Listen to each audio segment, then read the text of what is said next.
किसानों के लिए 11 कार्बन क्रेडिट पायलट प्रोजेक्ट की केंद्र सरकार ने 11 पायलट प्रोजेक्ट लॉन्च किए हैं, जिनका मकसद है किसानों को कार्बन क्रेडिट मार्केट से जोड़ना। यानी अगर कोई किसान सस्टेनेबल यानी टिकाऊ खेती के तरीके अपनाता है, जैसे कम पानी में खेती, कम केमिकल का इस्तेमाल या मिट्टी को स्वस्थ रखने वाली तकनीकें, तो उसे इसके बदले कार्बन क्रेडिट मिलेंगे, जिन्हें बेचकर वो अतिरिक्त कमाई कर सकता है।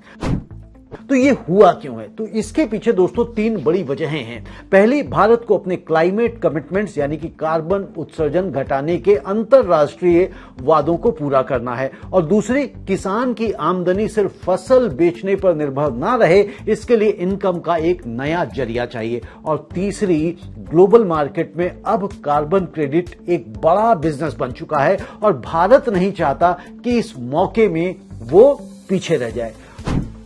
तो ये मायने क्यों रखता है, इसको भी समझ लीजिए। दोस्तों, किसान के लिए अगर हम देखें तो ये एक नई इनकम स्ट्रीम है, और फसल के अलावा एक्सपोर्टर और इंडस्ट्री के लिए अगर आप देखेंगे तो सस्टेनेबल खेती से बनी उपज को ग्लोबल मार्केट में प्रीमियम मिल सकता है, और सरकार के लिए अगर देखें तो क्लाइमेट टारगेट पूरे करने का एक जरिया मिलता है। लेकिन यहां पर एक चुनौती है, चैलेंज है। भारत में ज्यादातर किसान छोटे और मझोले हैं, तो सवाल ये है कि क्या ये कार्बन क्रेडिट सिस्टम उन तक सच में पहुंचेगा, या सिर्फ बड़े किसानों और कॉर्पोरेट फार्म्स तक ही ये सीमित रह जाएगा।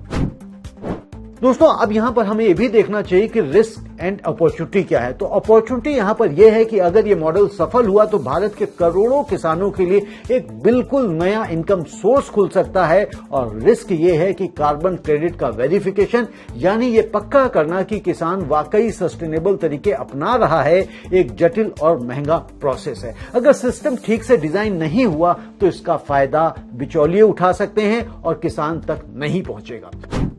लॉन्ग टर्म इंपैक्ट की अगर हम बात करें तो 1 महीने में अभी सिर्फ 11 पायलट प्रोजेक्ट हैं, तो असर सीमित रहेगा, और 1 साल में अगर ये मॉडल कारगर साबित हुआ तो सरकार इसे बड़े स्तर पर बढ़ा सकती है, और 5 साल में अगर यह सही तरीके से लागू हुआ तो ये भारत की खेती को क्लाइमेट स्मार्ट एग्रीकल्चर की तरफ मोड़ सकता है, और जहां किसान की कमाई सिर्फ उपज से नहीं बल्कि उसके खेती के तरीके से भी तय होगी। तो ये एक स्ट्रक्चरल शिफ्ट है